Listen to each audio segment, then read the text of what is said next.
अस्सलाम वालेकुम नाज़रीन, मैं हूं डॉक्टर फ़िज़ा अकबर खान और आप देख रहे हैं पाक भारत टाकरा। नाज़रीन, पाकिस्तान की जानिब से भारत के साथ हमेशा ताल्लुकात में बेहतरी लाने की कोशिश की गई। पाकिस्तान ने, हम कह सकते हैं कि हमेशा अमन का पैगाम दिया, मगर भारत का हमेशा यही किरदार रहा कि वो अमन व अमान को तबाह बर्बाद करने की कोशिशों में लगा रहा। मोदी का यही किरदार रहा कि अमन तबाह करो, मारो धाड़ो, मुजरिमों को छोड़ दो। वो अमन पसंद इंसान है ही नहीं। जब से हिंदुस्तान में बीजेपी की गवर्नमेंट आई, तब से भारत का अंदरूनी सुकून भी बर्बाद हो चुका है। मोदी ने ना सिर्फ पूरे खित्ते का बल्कि भारत का अंदरूनी अमन भी तहस नहस करके रख दिया। जब इंसान ने अपने मुल्क को नहीं बख्शा, सोचें ज़रा, जब उस इंसान ने अपने मुल्क को नहीं बख्शा, वो खित्ते में अमन के लिए काविशें आखिर कैसे कर सकते हैं? कोई सोच भी कैसे सकता है कि वो काविशें करेगा अमन के लिए खित्ते में? मगर फिर भी हमारे वज़ीर आज़म दिल बड़ा करके बार बार अपनी जिम्मेदारी निभाते रहे, यानी अमन का पैगाम देते हैं कि शायद नरेंद्र मोदी को अकल आ जाए, मगर एक अमन दुश्मन, नफरत की आग में जलने वाले शख्स को अकल कैसे आएगी? वो तो एक आग में जल रहा है। दिमाग ठंडा होगा तो ही वो कुछ बेहतर सोच सकेगा। जब दिमाग ही गर्म रहेगा हर वक्त, तो बेहतर कैसे सोचेगा? पाकिस्तान ने हमेशा जंगबंदी, अमन और मुज़ाकरात की बात की। वज़ीर आज़म ने कहा कि भारत एक कदम बढ़ाए, हम दो बढ़ाने को तैयार हैं। भारत कश्मीर में जुल्म ख़त्म करे, पाकिस्तान हाथ आगे बढ़ाने को तैयार है। भारत मकबूजा कश्मीर में कैद जो कश्मीरी हैं उनको आज़ाद करे, जिनको काले कानून पीडीए के तहत बिला किसी जवाज़ 2 सालों के लिए गिरफ्तार किया जाता है। पाकिस्तान कदम बढ़ाने को तैयार है। भारत कश्मीर से फ़ौज जो जाली ऑपरेशन करके कश्मीरी नौजवानों का खून बहा रही है, उसे बाहर निकाले। पाकिस्तान हाथ बढ़ाने को तैयार है। भारत आर्टिकल 370 को ख़त्म करने का गैर कानूनी फैसला वापस ले, पाकिस्तान हाथ बढ़ाने को तैयार है।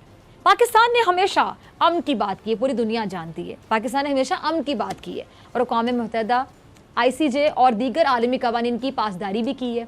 ICJ ने फैसला सुनाया कुलभूषण को वकील फराहम किया जाए। पाकिस्तान ने अदालत का दरवाज़ा खटखटाया। पाकिस्तान ने भारतीय जासूस कुलभूषण यादव को, जो पाकिस्तान में दहशत गर्दी में मुलविस रहा, उसे कई बार कौंसलर रिसाई की पेशकश की, मगर भारत की जानिब से कोई जवाब नहीं आया।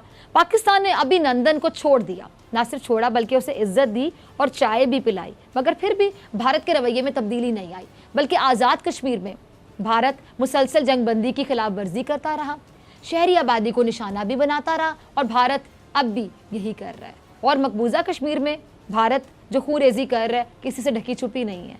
और आज़ाद कश्मीर में भी इससे साबित हो रहा है कि कौन कितना अमन पसंद और कौन क्या चाहता है।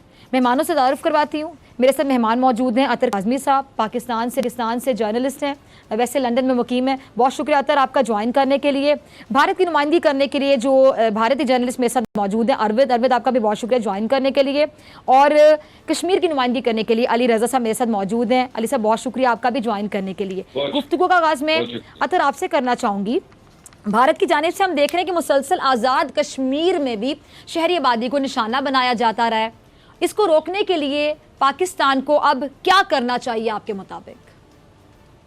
देखिए, दो के ताल्लुकात होते हैं, ऑब्वियसली आप दिल बैठ बात करते हैं, तब ताल्लुकात आप आगे बढ़ते हैं, चीजें लेकिन आप जो आपने इंट्रो में बताया मोदी साहब के हवाले से, तो इस वक्त हर चीज में रुकावट जो है वो मोदी साहब की पर्सनैलिटी, सारा जो इस खित्ते के अंदर सिचुएशन है, चाहे वो कश्मीर हो और पाकिस्तान के ताल्लुकात हो, उसको समझने की जरूरत है कि हम मोदी साहब की शख्सियत को समझें।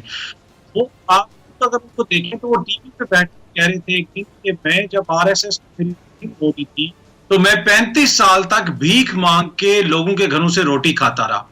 बताने का मकसद यहाँ पे ये है कि वो आइडियोलॉजिकली इतने ज्यादा ड्रिवन हैं, इतने ज्यादा ब्रेन वॉश्ड हैं। RSS की जो आइडियोलॉजी है, उनके जो नजरियात हैं, उनसे खैर की तवक्को करना और उनसे ये उम्मीद रखना कि वो रैशनली कोई फैसला करेंगे, सोच समझ के कोई बात करेंगे, आप जो होता इस तरह है कि जो इस तरह का बंदा होता है उससे कश्मीर में लोग तंग हैं। आज आप देखें इनकी अपनी सड़कों पे, अब भारत की सड़कों में क्या सिचुएशन है। तो जब तक मोदी साहब हैं, मेरा नहीं ख्याल कि वहां पे किस्म की बेहतरी आ सकती है।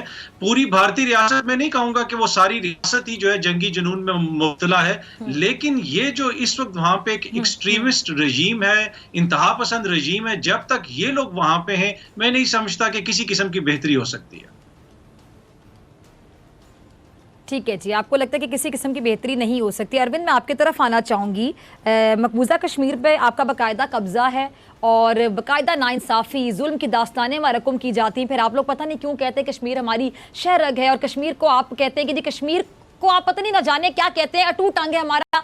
अटूट अंग के अंग अंग में गोलियां आप लोग चलाते हैं। मुझे समझ नहीं आती कि आपके कॉल फेल में इतना तजाद है, वो आपके साथ रहना नहीं चाहते, फिर भी आप उन पे बाकायदा काबिज हैं। आप लोग उनकी राय नहीं जानते, उनकी राय को जानी चाहिए, हक खुदरादियत उनको देना चाहिए। उनकी राय जानने से, हक खुदरादियत देने से आप लोग क्यों इतना घबराते हैं? और आजाद कश्मीर में भी जो चल रहा है आपके सामने है, क्या चाहती है आपकी गवर्नमेंट, क्या चाहते हैं नरेंद्र मोदी, क्या एजेंडा है उनका?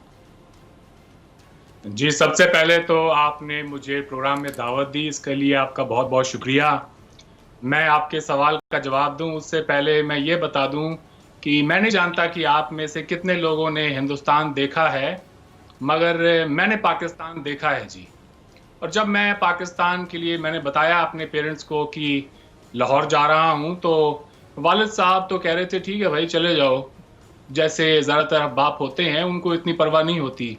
माँ थोड़ी सी घबराई, फिर वो 10 मिनट बाद मेरे कमरे में आई और उन्होंने आके मुझसे कहा कि बेटा माँ तो वहां भी माँ ही होती होगी। मैंने कहा जी ऐसा ही है मम्मी। तो उन्होंने कहा कि फिर तुम जाओ, फिर कोई बात नहीं है। तो पाकिस्तान से लौटने के बाद वहां पर जो मैंने वक्त गुजारा उसके बारे में मैंने अपने लोगों को बताया। सबने मुझसे पूछा कि भाई बताओ कैसा है पाकिस्तान, तो मैंने ये कहा कि वहां पर भी जो माँ है वो भी वही ख्वाब देखती है अपने बच्चों के लिए जो हमारी माएँ हमारे लिए देखती है। वहां भी माँ चाहती है कि उसके बच्चे के पास अच्छा रोजगार हो, उसे अच्छी तालीम मिले, वो दुनिया में तरक्की करे, उसकी शादी हो और वो फूले फले। मेरी माँ जो मेरे लिए ख्वाब देखती है, पाकिस्तान की हर माँ अपने बच्चे के लिए वही ख्वाब देखती है। वो ये नहीं चाहती कि उसका बच्चा कब तालीम खत्म करके और जिहाद पर चला जाए। तो ये हमारे दरमियान जो मिसकंसेप्शंस हैं, मैं समझता हूं Pakistan is a highly misunderstood country around the world. आपने जिस तरह से इंट्रो दिया, वहां से बात करना जो है वो बड़ा मुश्किल हो जाता है, तो खास तौर से जब आप चाहते हो कि अमन की बात कर रहे हैं कुछ और। मुझे ऐसे लगा कि मानो आप गौरी, गजनवी, अब्दाली सारे ही हमारे ऊपर ठोक रही हो एक के बाद एक। अब आते हैं आपके सवाल के जवाब। अच्छा एक मिनट, सॉरी अरविंद, मैं आपकी बात को काट रही हूँ, आगे मैं आपकी तरफ आती हूँ, आप सवाल के जवाब की तरफ आइएगा। आप अमन की बात कर रहे हैं, हमारे प्राइम मिनिस्टर ने बाकायदा बार बार अमन की पेशकश की। हम बार बार बात ऐसे करते हैं कि हम अमन की बात करना चाहते हैं, हम मसला कश्मीर को भी टेबल पे बैठ के हल करना चाहते हैं। अमन से कौन दूर भागता है? इंतशार पसंद कौन है? इतनी गर्म दिमाग, गर्म सोच कौन रखता है? आपका प्राइम मिनिस्टर नरेंद्र मोदी। आपने सवाल पूछ लिया, मुझे जवाब इसका मुकम्मल देने दें आप प्लीज। तो आपने कह दिया कि मोदी साहब नहीं चाहते कि दोनों मुल्कों के दरमियान अमन हो। तो मैं आपको ये बता दूं कि हिंदुस्तान की तारीख मोदी साहब से शुरू नहीं होती। हिंदुस्तान की तारीख उससे पहले की भी है, 2014 से पहले का भी एक हिंदुस्तान है। अतर काजमी साहब अभी कह रहे थे कि जी एक रिजीम चेंज की जरूरत है और ये रिजीम से बात नहीं हो सकती। फर्क सिर्फ इतना है कि इस रिजीम ने भी आने के बाद में अपनी तरफ से पाकिस्तान को हो या फिर हमारे यहाँ पे हुर्रियत के जो लीडर्स हो उनको रीच आउट करने की कोशिश की है। सैयद अली गिलानी को मोदी साहब ने इलेक्ट होने के बिल्कुल फौरी तौर पर, उन्होंने हलफ भी नहीं लिया था, उससे पहले उन्होंने अपने 2 एमएसरीज भेजे बातचीत के लिए और उनसे यह कहा कि अगर आप कश्मीर पर कोई हमसे कमिटमेंट चाहते हैं तो हम आपसे बात करने के लिए तैयार हैं, आए बैठें। ये मोदी साहब का जेस्चर तब है कि जब उन्होंने ओथ भी नहीं ली है अपनी। तो गिलानी साहब बकौल उनके वो खुद कहते हैं कि मैंने उनकी बात को सीरियसली नहीं लिया, और वो इसलिए कि मोदी साहब का ताल्लुक आरएसएस से है। जैसा कि आपके अभी जो मेहमान थे अतर काजमी साहब, वो कह रहे थे, वो कहते हैं वो उनका ताल्लुक आरएसएस से है, इसलिए मैंने उनकी बात को सीरियसली नहीं लिया। कितनी अजीब बात है, वो इंसान जिसका ताल्लुक जमाते इस्लामी से हो, उसे इस बात पर एतराज है कि सामने वाला आरएसएस से है। ये क्या बात हुई? देखें जी, आपको मैं ये बता दूं, हिंदुस्तान और पाकिस्तान के जो रिश्ते हैं वो अच्छे भी रहे हैं, बुरे भी रहे हैं। हमने बहुत अच्छा वक्त भी देखा। आज बदकिस्मती से जो वक्त है वो मैं समझता हूं कि मेरे देखने में इतना बुरा वक्त तो कारगिल वॉर के दौरान भी नहीं था। मैं चाहता हूं कि एक सीरियसनेस हो पाकिस्तान की तरफ से डायलॉग में, डायलॉग में कोई इंटेंट हो, इशू बेस्ड हो और वो मीनिंगफुल हो। मुझे नहीं लगता कि पाकिस्तान की तरफ से जो डायलॉग की पेशकश है उनमें ये तीनों चीजें हैं। ये मुझे 10 सेकंड और दें, आप अपनी ठीक बात है, करें। अतर मैं आपसे इसका जवाब मैं लूंगी ये आपकी बारी चाहता पर। हूं कि मोदी ठीक है। साहब से जब आप जी जी कोई फरमाइश करते हैं तो उससे पहले ये याद रखें कि मोदी साहब ने आपके प्राइम मिनिस्टर नवाज शरीफ साहब को बुलाया अपनी स्वेरिंग इन सेरेमनी में, वो लाहौर भी गए, लेकिन उसके बाद क्या हुआ? उसके बाद पठानकोट हुआ, उसके बाद में उड़ी हुआ, उसके बाद में पुलवामा हुआ। आज इंडिया के अंदर एक बहुत ही पॉपुलर सेंटिमेंट है और वो ये है कि यहाँ के लोगों ने ये कर दिया है कि talks and terror can not go together. मैं जब पाकिस्तान आ रहा था तो लोगों ने मुझसे कहा कि भाई हमें पता चले, मेरे इलाके के जो लोग हैं, they came to me and they said कि हमने सुना है तुम कल पाकिस्तान जा रहे हो। तो मैंने कहा जी मैं जा रहा हूं। तो उन्होंने कहा बेटा हमारा एक पैगाम लेते जाना, उनसे ये कहना कि अब हमने मार खाना बंद कर दिया है। आप ये देखें 2008 मुंबई अटैक के 4 दिन बाद हम लोग अपनी अपनी जिंदगियों में लौट गए, कोई धरना वरना कुछ नहीं लगा, कोई शोर शराबा नहीं हुआ।